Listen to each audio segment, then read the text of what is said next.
Guide dog users are facing discrimination when they try to book hotels, because an investigation by Good Morning Britain has found that is what is happening. Yeah, 3,500 people have assistance dogs in the UK, like these two fabulous assistance dogs that join us in the studio. There's Quark and you just saw Jenny. But our investigation found many hotels said they just wouldn't accept them. Ranveer has the findings.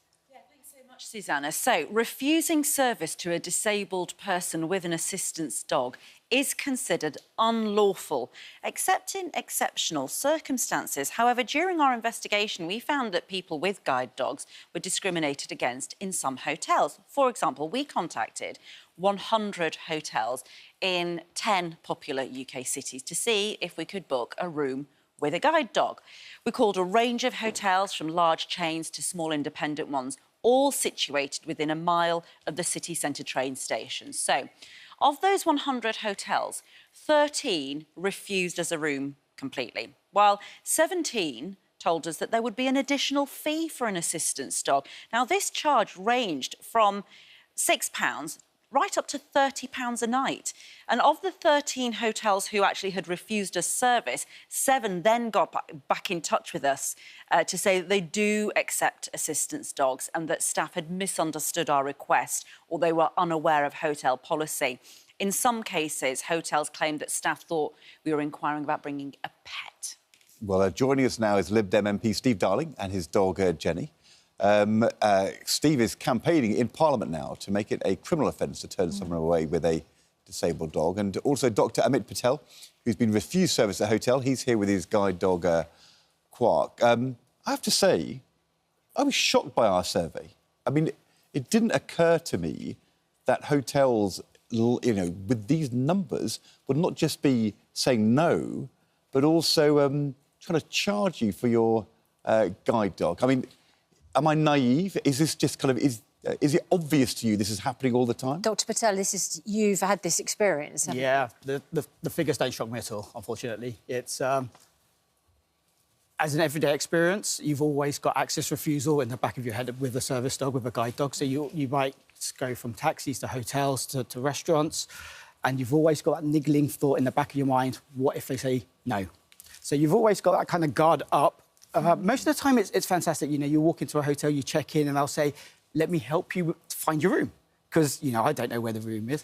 But then you do get to check in. Sometimes they say, no pets. And you have to explain it's a guide dog. And the point is, Steve Darling, you're a member of Parliament. This is unlawful.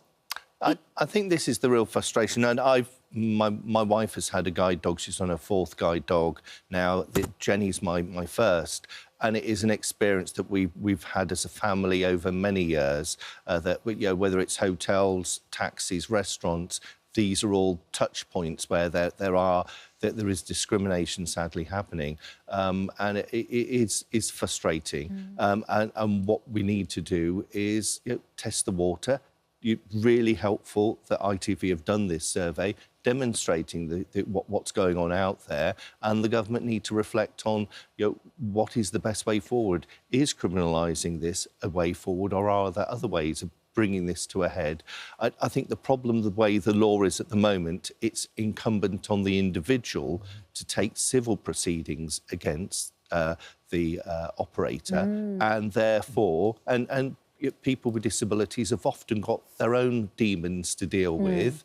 And is it fair that society expects them to pick up the cudgels and tackle this? Surely there should be a bit more help from the rest of our society to help those people with disabilities. Steve, I just wonder if I can ask, so that people understand what the guide dog does for you. Steve, what is the state of your eyesight? So I've got something called macular degeneration. I've lost my central vision. So I'm not totally blind, but it means that things like wheelie bins, little old ladies, I can easily miss those when I'm going along on the road. And Jenny is a fast guide dog, because you can get slow, medium and fast dogs, and she cracks on with it, and so she's a real help in finding my world. But also, it's, you know, hotel rooms, she has an excellent memory of where your hotel room, when you're staying in a sprawling hotel, she'll go, right, we're off and we're there.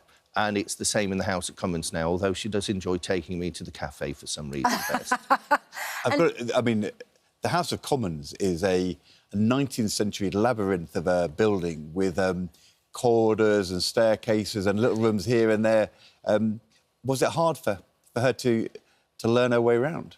It's hard for everyone to learn their way around. You're regularly walking into broom cupboards and things like that, and those are ordinary-sighted people. But, it is just learning those regular routes like any dog would who's serving their owner. And Dr. Patel, what about your eyesight was lost over a period of time? No, I lost my sight overnight. Oh, overnight. So life very much changed from coming home from work, thinking that nothing is different, to waking up and not having any vision at all. So just explain what that... So I had a hemorrhage in the back of my eyes. So it wasn't expected. I was working as an A&E trauma doctor at the time.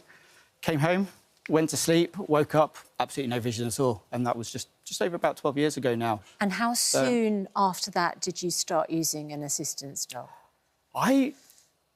About a year and a half or so later, I went onto the waiting list for a guide dog. So I learned to use a white cane. I learned to be independent, get my confidence back. It was, how do I know my way around my house. The moment I walk out is where I need all the training, all the help, all that mindset that you can't see anything around you, but that white cane you're swinging in front of you, tapping away, is going to keep you safe. You're expecting, you hope that someone will see you if you walk out into the road.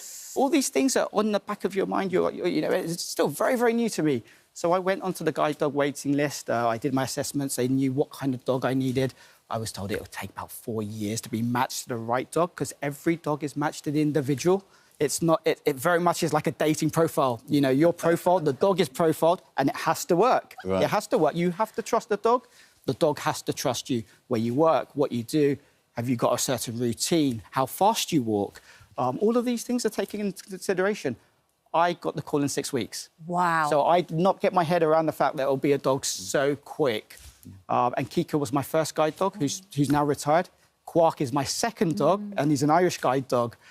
So I find I have to talk with a bit of an Irish twang for him to understand anything I say. But that's him. We always are dogs. As a guide dog owner, and I think Steve will understand this, we take pride in our dogs. I will, on a wet, windy day, if I'm walking along the road and we are wet and soaked, I will never get into a taxi, because I never want that taxi driver to have a wet dog in there and for him to have the hassle of cleaning it up. I would consider that.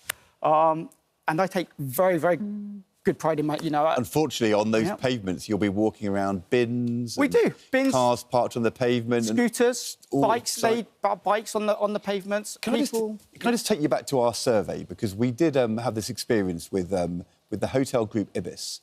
Of the 7 hotels, which are Ibis, of the 7 hotels that we contacted, 5 of them said that there would be a charge. When we contacted Ibis, they said it is categorically not our policy to charge extra for assistance dogs. All our hotels have very clear guidance on this. Unfortunately, the staff didn't know about the guidance. In one case, we were told it's our company policy to charge. There is a real ignorance here, isn't there? It's great Ibis are correcting this, and we're correcting this on this programme. But, so many people out there don't seem to understand what the law is about giving proper, fair access to people who need an assistance dog. Steve? Yeah. So I think there is an education job to be done. I think the problem is the Equalities Act has been there for more than a decade. And how long do people need to get with the programme? So we do need, and it's so helpful, this project that you've done here to, cast some light on this. And my personal experience as a family is that you do get, people do... The first reaction is there's a charge, and then you challenge, and half the time they'll then back down on it. But that's a fight you have to continually have, isn't it? And you shouldn't have to. No, and it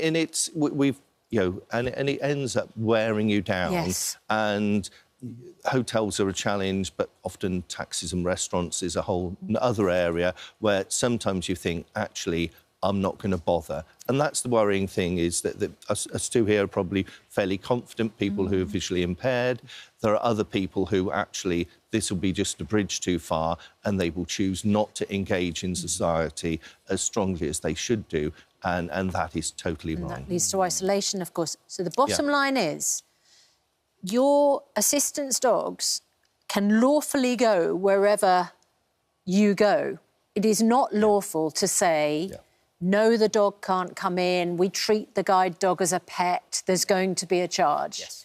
If you can go somewhere, so can Jenny and so can Quark. Absolutely. Yeah, right, good. Thank you both very much indeed.